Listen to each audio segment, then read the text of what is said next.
사사기 4장은 여선지자 드보라가 하솔왕 야빈에게서 이스라엘을 구원한 이야기가 기록됩니다. 본문은 이렇게 시작합니다. 1절, 2절 에훗이 죽으니 이스라엘 자손이 또 여호와의 목전에 악을 행하매 여호와께서 하솔에서 통치하는 가나안 왕 야빈의 손에 그들을 파셨으니 그의 군대 장관은 하로셋 학고임에 거주하는 시스라요. 사사 에훗이 죽자 이스라엘 백성들은 또 하나님 앞에서 악을 행합니다. 이에 등장하는 왕이 하솔 왕 야빈이에요. 그런데 여러분, 하솔 왕 야빈이란 이름을 어디서 들어본 적 있지 않으십니까? 우리가 여호수아서를 읽을 때 여호수아 11장에 보면 가나안 북부 지역 연합군을 이끌었던 왕이 하솔 왕 야빈이었습니다. 그러니까 야빈이라는 이름은 한 개인의 이름이 아니라 이 지역을 다스리는 왕을 부르는 칭호임을 알 수 있지요. 마치 애굽 왕들을 바로라고 부르는 것처럼 말입니다. 이스라엘 백성들은 이미 하솔 왕 야빈을 중심으로 한 가나안 북부 지역의 거류민들을 제압했었어요. 그런데 그들이 하나님을 떠나니 전세가 역전이 된 것입니다. 하솔 왕 야빈은 철병거가 900대가 있었다고 본문은 기록하고 있습니다. 당시 철병거는 지금으로 하면 전차예요. 그러니까 전력이 매우 강했다는 것이지요. 이 하솔 왕 야빈 아래에서 이스라엘은 20년 동안 심한 학대를 받습니다. 사사기 5장에 보면 이 기간 동안 백성들은 대로로 다닐 수도 없고 오솔길로 통행했다고 나와 있어요. 숨어 지냈다는 것이지요. 그러자 이스라엘 자손은 하나님께 부르짖습니다. 여러분, 이쯤 되면 이스라엘 백성들 참 얄밉다고 여겨질 정도 아닙니까? 무슨 낯짝으로 그렇게 하나님을 배반하고 돌아서기가 일쑤이면서 또 하나님께 부르짖나, 이런 생각도 듭니다. 그런데 생각해보면 그 모습이 바로 내 모습, 우리 모습과 닮아 있다고 싶습니다. 우리도 신앙생활 하면서 얼마나 쉽게 그리고 자주 하나님을 무시하고 배반할 때가 많나요? 그런데 그렇게 하나님을 무시하다가도 조금만 어려운 일이 오면 또 하나님을 찾는 게 우리 모습 아닙니까? 놀라운 것은 이스라엘 백성들이나 또 우리에게나 하나님은 한결같으시다는 거예요. 이스라엘 백성들이 부르짖으면 그 부르짖음을 들어주세요. 또 우리가 하나님을 찾으면 우리를 만나주세요. 사사기를 읽으며 저는 오늘도 제 안에 있는 죄의 완고함을 보고 동시에 그런 저를 끝까지 품어주시고 사랑해주시는 하나님의 크신 사랑을 보게 됩니다. 이스라엘이 부르짖자 하나님은 랍비돗의 아내 여선지자 드보라를 구원자로 세우십니다. 드보라는 그 출신 지파가 소개되지 않고 그가 재판을 베풀던 장소만 소개가 됩니다. 에브라임 산지 라마와 베델 사이 드보라의 종려나무 아래에 거주하며 재판을 베풀었다 라고 5절에 나옵니다. 드보라라고 하는 이름의 뜻은 곤충 벌이었어요. 드보라는 납달리 게데스에 사는 바락을 불러다가 군대 장관으로 세우고 하솔 왕 야빈과 싸우도록 합니다. 바락에게 납달리 자손과 스불론 자손 10,000명을 거느리고 다볼산으로 가라고 한 것입니다. 그런데 여러분, 바락은 그 이름이 번개라는 뜻인데 이름에 걸맞지 않게 드보라의 명령에 즉각 순종하지 않습니다. 자신 혼자 갈 수 없고 드보라가 같이 가야 한다는 것입니다. 8절 바락이 그에게 이르되 만일 당신이 나와 함께 가면 내가 가려니와 만일 당신이 나와 함께 가지 아니하면 나도 가지 아니하겠노라. 이처럼 사사기 4장은 이스라엘 구원 역사에 있어 드보라라고 하는 여성의 활약이 돋보이는 장이에요. 바락의 요청에 드보라는 함께 가기로 합니다. 그렇게 이스라엘 군대는 다볼산에 진을 쳐요. 그 소식을 야빈의 군대 장관 시스라가 듣고 자신들의 자랑인 철병거 900대를 거느리고 싸우러 갑니다. 여러분, 결과는 어떻게 되었을까요?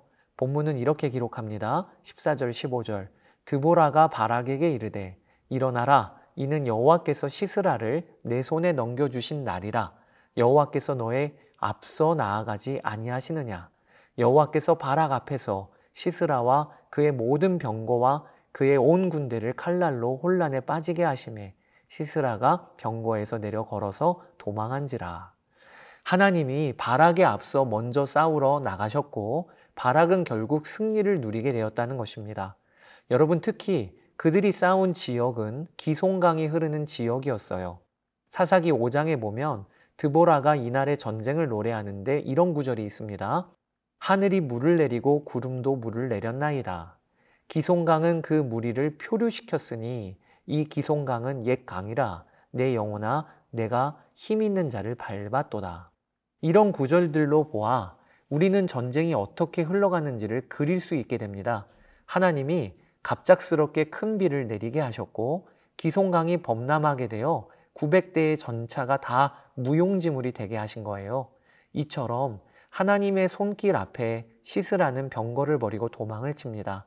그리고 그가 찾아 들어간 곳이 당시 자신들과 동맹을 맺었던 겐 족속 헤벨의 집이었어요. 그리고 그는 그 집에서 헤벨의 아내 야엘에 의해 허무하게 죽게 됩니다. 시스라가 잠자고 있는 틈을 타서 야엘이 그의 관자놀이에 장막 말뚝을 박아서 단번에 죽인 것입니다. 여러분, 야엘은 유목민의 아내로 젖을 짜고 또 이 동시에는 텐트를 치고 말뚝을 박는 일에 능숙했을 것입니다. 하나님은 그녀가 평소에 하던 일을 가지고 이스라엘 백성 전체를 구원하시도록 역사하신 것입니다. 저는 여기에서 여러분에게 도전하고 싶습니다. 우리가 평소에 하는 아무리 보잘것없어 보이는 일이라 하더라도 하나님은 그 일을 통해 당신의 나라를 이루어 가실 수 있는 분임을 명심하십시다. 하나님의 임재 연습이란 책으로 우리에게 알려진 브라더 로렌스는 수도원 주방에서 계란 하나 부치더라도 하나님을 예배하는 마음으로 했다고 하였는데, 그렇게 주방일만 했던 수사를 하나님이 들어 쓰셔서 지금의 우리에게까지 영적인 도전을 주게 하시잖아요. 그러니 우리도 야엘처럼, 브라더 로렌스처럼 우리가 행하는 일상의 작은 일도 그것이 하나님의 일이라는 마음으로 행합시다. 죄를 짓는 것이 아닌 이상 지금 우리가 하는 모든 일은 거룩한 하나님의 일임을 명심합시다. 자, 이제 사사기 4장을 읽어보겠습니다. 제4장. 에훗이 죽으니 이스라엘 자손이 또 여호와의 목전에 악을 행하매 여호와께서 하솔에서 통치하는 가나안 왕 야빈의 손에 그들을 파셨으니 그의 군대 장관은 하로셋 학고임에 거주하는 시스라요. 야빈 왕은 철병거 900대가 있어 20년 동안 이스라엘 자손을 심히 학대했으므로 이스라엘 자손이 여호와께 부르짖었더라. 그때에 라피도스의 아내 여선지자 드보라가 이스라엘의 사사가 되었는데, 그는 에브라임 산지 라마와 베델 사이 드보라의 종려나무 아래에 거주하였고 이스라엘 자손은 그에게 나아가 재판을 받더라. 드보라가 사람을 보내어 아비노함의 아들 바락을 납달리 게데스에서 불러다가 그에게 이르되, 이스라엘의 하나님 여호와께서 이같이 명령하지 아니하셨느냐? 너는 납달리 자손과 스불론 자손 10,000명을 거느리고 다볼산으로 가라. 내가 야빈의 군대 장관 시스라와 그의 병거들과 그의 무리를 기손강으로 이끌어 내게 이르게 하고 그를 내 손에 넘겨주리라 하셨느니라. 바락이 그에게 이르되, 만일 당신이 나와 함께 가면 내가 가려니와 만일 당신이 나와 함께 가지 아니하면 나도 가지 아니하겠노라. 내가 반드시 너와 함께 가리라.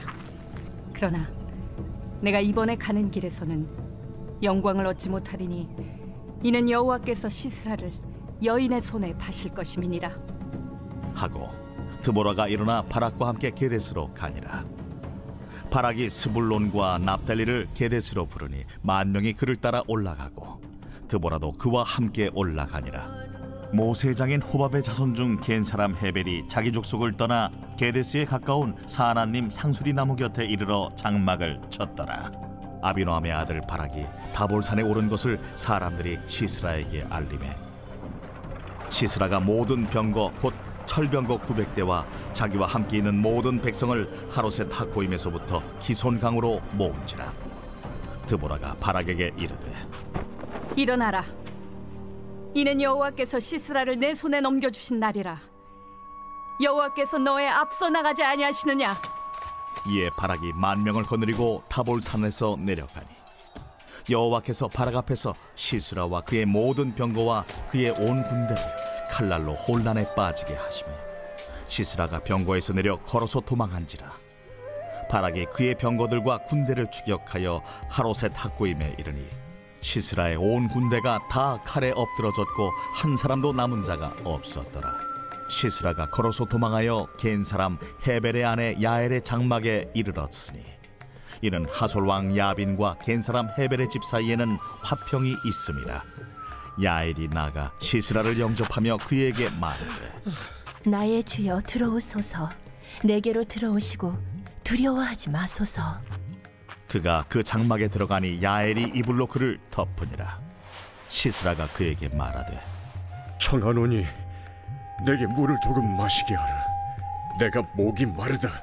하매 우유 부대를 열어 그에게 마시게 하고 그를 덮으니 그가 또 이르되 장막문에 섰다가 만일 사람이 와서 내게 묻기를 여기 어떤 사람이 있느냐 하거든 너는 없다 하라.